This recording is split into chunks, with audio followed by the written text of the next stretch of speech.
मुझे अंदर से भी बहुत पीड़ा दी जाए, काम पीड़ा, क्रोध पीड़ा, लोभ, बाहर से तो ये दिया जाए और अंदर से भी ये दिया जाए, तो भी हे प्रिया जो आपसे नहीं कहूंगा। प्रेम में कभी शिकवा शिकायत नहीं होती, ना इष्ट से और अपने प्रीतम के विधान से दिए हुए कष्ट को हम दूसरे से कह दें। धिक्कार है हमारी प्रीति को।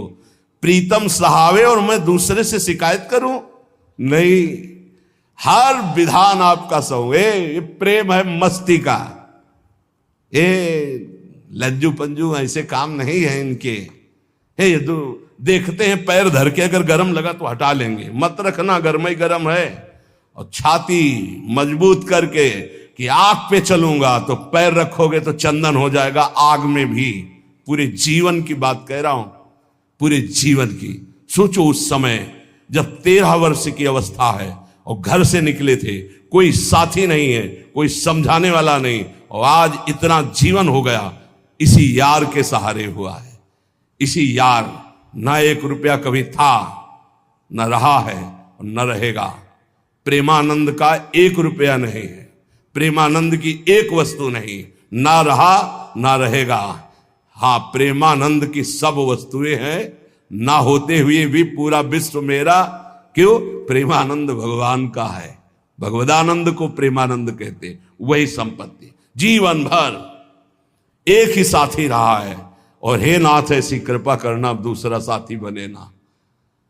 अब आओ तो मृत्यु रूप में ही आओ और किसी रूप में मत आना। साथी हो तो आपका साथ हो, सर्वहरण करने वालों में मैं मृत्यु हूं, बस उस रूप का इंतजार है। आओ उस रूप में और समेट लो अपनी लीला। बस कभी किसी से शिकायत, कभी किसी ने कैसे हो, आनंद है। नहीं सुना है किडनी खराब है तो सुना ही होगा, कोई दुख नहीं, कोई दुख नहीं। वर्तमान दुख वर्तमान के आनंद से बहुत छोटा है। क्या दुख है? स्वामी के द्वारा दिया हो। ये आप हमारी प्रार्थना मान लीजिए। इस मार्ग में चलने पर जो दुख मिले कभी किसी से कहना नहीं तो प्रीति में कलंक लग जाएगा, वो तुम्हें प्रभु से हटा देगा। नहीं, रहीमन मन की मन व्यथा रखिए मन में गोए, सुनिठ लई है लोग सब बाट न ली है। ये भगवत मार्ग शूरवीरों का मार्ग। कभी अपनी अंतर व्यथा को किसी से मत कहो। जीवन में अगर कोई हमें कष्ट दे रहा है तो हमारा कर्म है, ना कि कोई व्यक्ति। ये बिल्कुल सिद्धांत तक चर्चा समझ लो। वही व्यक्ति जो मुझे द्वेष करता, वही व्यक्ति जो मुझे कष्ट और दंड देता, वही व्यक्ति प्रणाम करके छाती से लगाकर आंसुओं की धारा से अभिषिक्त किया, तो वो व्यक्ति था या कर्म? जब कर्म भोग हो गया तो वही हृदय से लगा के अश्रुधारा से क्षमा कीजिए, बहुत ऐसा नहीं, आप तो बड़ी कृपा की।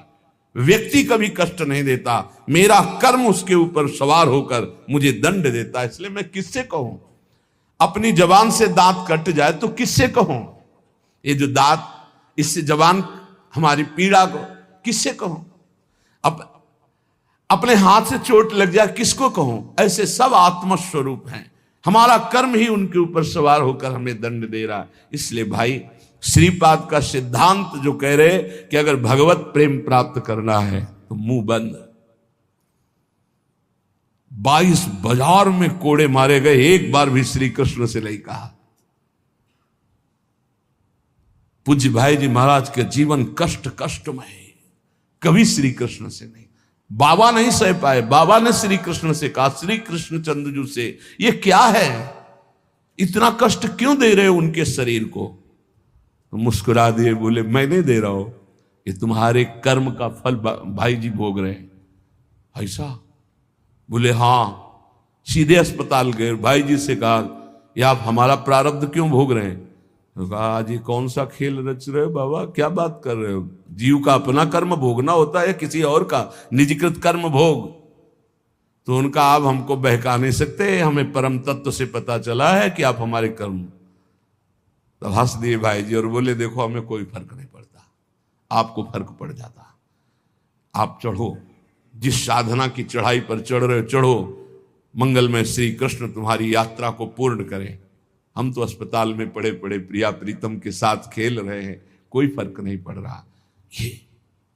बड़े महापुरुषों ने अपने कष्ट की तो बात जाने दो, दूसरों के कष्टों को लेकर भोगाए। हम जरा सा कष्ट आ जाए तो बोले हमारी अंदर श्रद्धा थी अब खत्म हो रही क्योंकि कष्ट आने लगा। उसमें भगवान का क्या दोष है? वो तो बड़े कृपालु हैं कि ऐसे पापात्मा होने पर भी मुझे महात्माओं का संग दिया, धाम का वास दे रहे, नाम जपवा रहे। अब हमारे पूर्व प्रारब्ध हमें कष्ट दे रहे हैं, इस समय भी वो हमें दुलार कर रहे हैं। जीव समझता नहीं, केवल दोषारोपण भगवान और भगवत मार्ग पर कर देता है।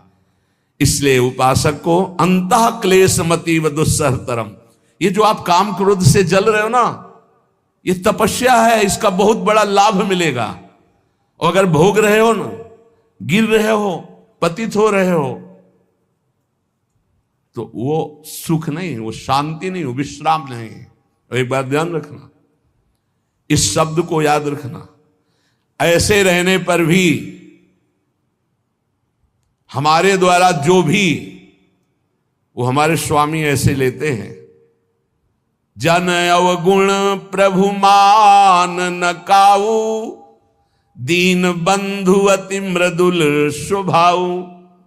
कल शाम के पूज्य परमहंस राम मंगलदास जी की वाणी का चिंतन हो रहा था। उसमें कह रहे हैं कि जो 30 मिनट भगवान नाम कीर्तन कर लेता, मेरी बात पर विश्वास रखना, हो उसको भगवत प्राप्ति होगी। 24 घंटे में 30 मिनट नाम कीर्तन कर लेता है और अन्य समय विस्मरण रखता है, तो 30 मिनट का नाम कीर्तन उसे भगवत प्राप्ति करा देगा। तुम्हें जो पाठ प्रिय हो, 30 मिनट पाठ कर लोगे, भगवत प्राप्ति हो जाए, कर लो। और बहुत पहुंचे हुए महापुरुष जिनके चरणों में अपार श्रद्धा है, आप लोग तो रात दिन लगे, आपको भगवत प्राप्ति नहीं होगी। चूक हो जाएगी तो जन अवगुण प्रभु मान न काऊ, दीन बंधु अति मृदुल स्वभाव। अग्नि की ज्वाला के समीप रुई का पहाड़ कितनी देर टिकेगा? कितनी देर टिकेगा? उसके ताप में झुलस जाएगा। ये अग्नि की ज्वाला है भगवान नाम कीर्तन, भगवत यश गुणगान। तो जैसे किसी को लगे कि वो नाम जब भी करता है वो रुचि पूर्वक पाप करता है, असंभव।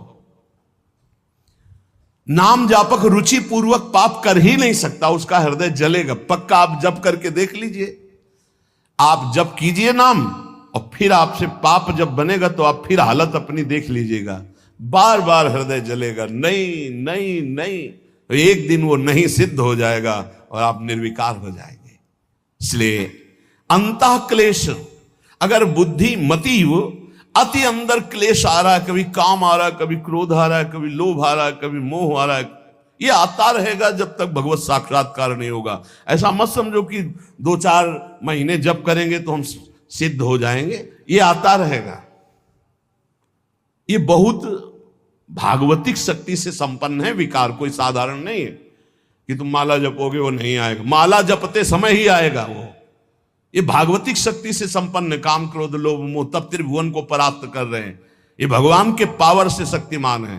तुम्हारा अहंकार जब गलित हो जाएगा तो इनका आना ही बंद हो जाएगा।